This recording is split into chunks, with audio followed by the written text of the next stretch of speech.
Hi everybody. So today our lesson will be about the slope-intercept form, and we will be discussing how to write linear equations using slope-intercept form and also how to graph linear equations in the slope-intercept form. So first things first, what is the slope-intercept form? What is a linear equation? So to discuss those things, we have some important terms to remember, and firstly, I would like to let you know about what we call as parent function. So when you hear the word or words parent function, it simply means it's the simplest function from a group of function with common characteristics, okay? So to give you an idea how a parent function differs from other functions, okay? So say for example, we have what we call as the absolute value, which we have already encountered before, okay? So typically, we have our I'm sorry, with that other one. So the parent function of the absolute value is simply just the absolute value symbol and your variable, which is x. Okay, that's your parent function. You have other functions, absolute value functions. It could be, say for example, y is equal to square root of x plus 5 minus 2. This is still an absolute value function, but this is derived from the basic function, which is your parent function. So pretty much your parent function is simply your variable, which is typically x, together with the distinct symbol or symbol that will represents that function. So for example, in absolute value, it's x enclosed in the absolute value symbol. If you have, say for example, a quadratic equation, that's x raised to 2.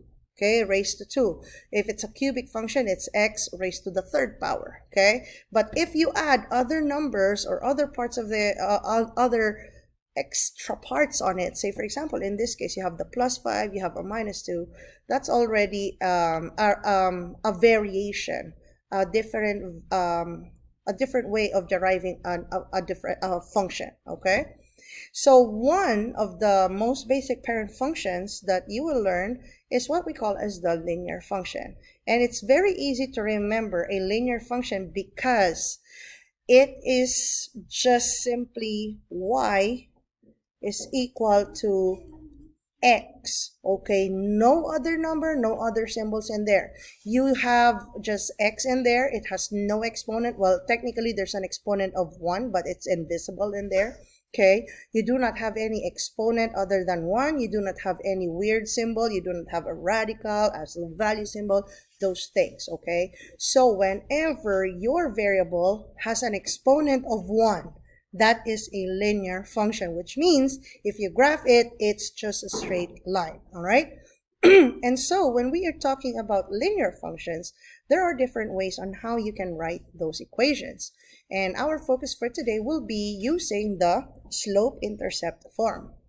So from the name itself, the slope-intercept form of the line is simply y is equal to mx plus b.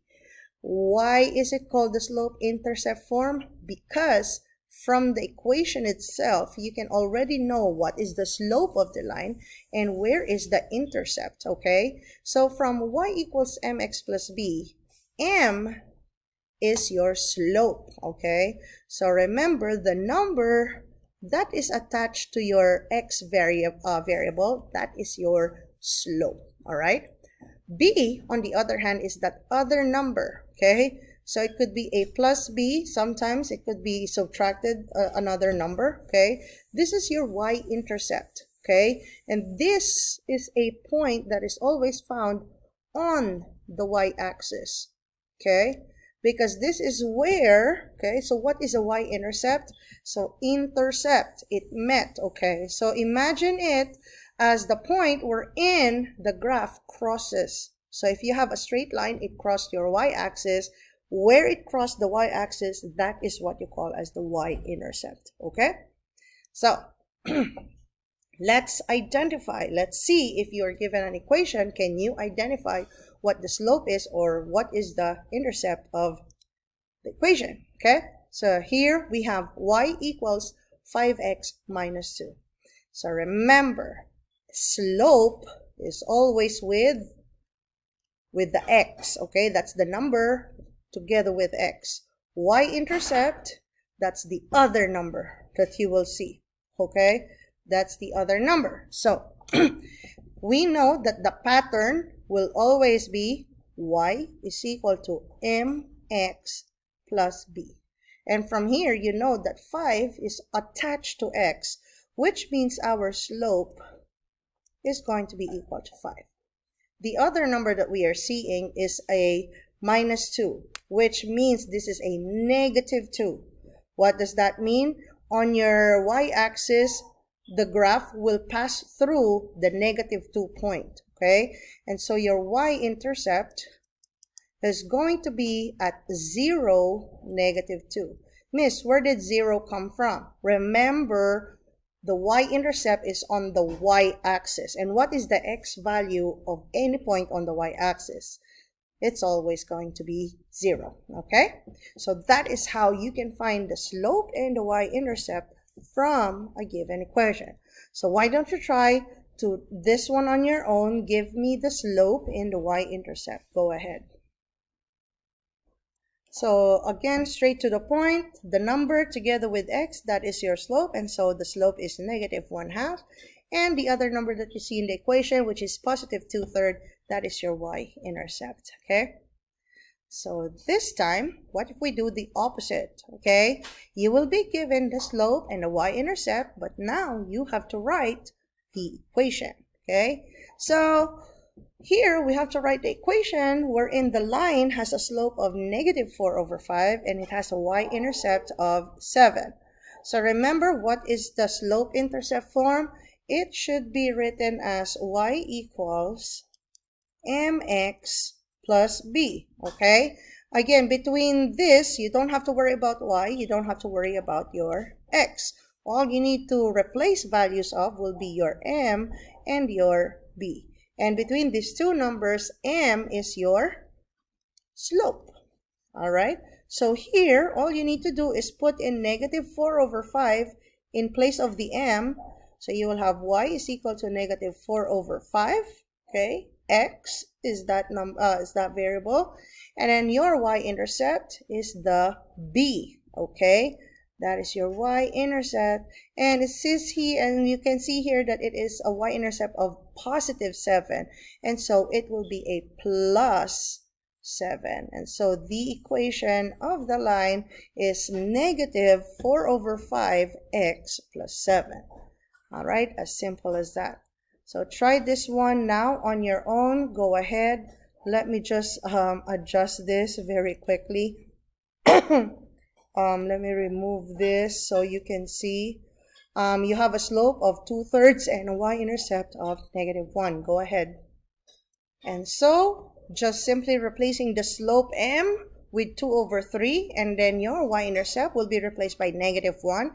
Your equation will be y is equal to 2/3 x minus 1. Okay. Now let's level up a little bit. Okay. This time you are given a graph. How can you know, or how can you write the equation if you are given a graph? Okay, so here I'm gonna be giving you some techniques, okay? So make sure that you listen, and this is what you can do to make life easy, okay? So remember, you need a slope, since it's asking for the slope-intercept form, okay? So you need a slope, oops, sorry, my bad, I wrote on the wrong place. It's so difficult to see the marker, the mouse cursor.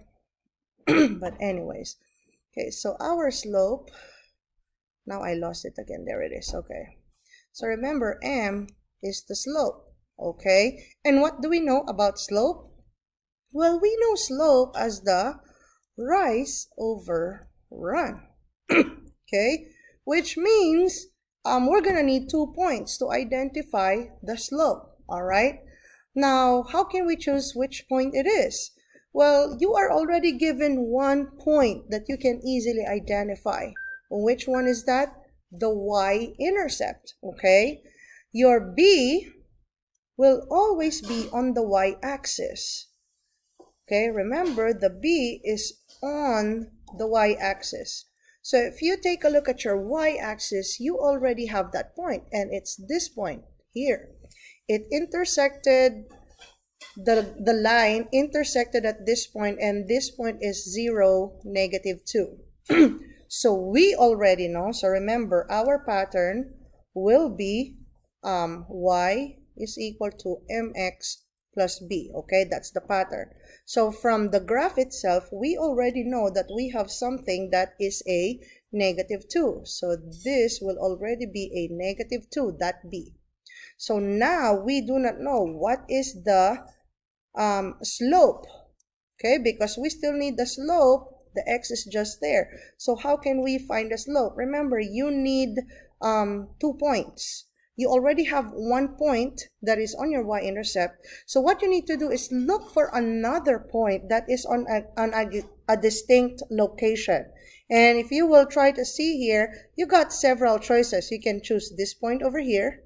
Could be this point. Could be that point. Okay, now so let's just use this point over here. Okay, so ask yourself, from the y-intercept, how much jumps do you need to do? Okay, so always remember it's rise over run, which means we need to go up first. All right, so we go up 1, 2. So you have a slope. Your rise is already a +2. And your run is going to be a 1 to the right, so that's going to be a +1 or +1, okay? So from here, you know that you will have a slope of 2 over 1, which is also 2, and so your equation will be y is equal to 2x minus 2, which is letter D. Okay, so that's how you can identify, you can write your slope-intercept equation if you are given a line. All right, so why don't you try this next example on your own? Give the slope-intercept form of this graph on the screen. Go ahead. All right, so this one, you will have your y-intercept at +2, so you have a +2. And for you to go to the next point, which is in an exact location, you have to go down by 1, 1 to the right, and so your slope is -1. The equation now is y is equal to -x plus 2.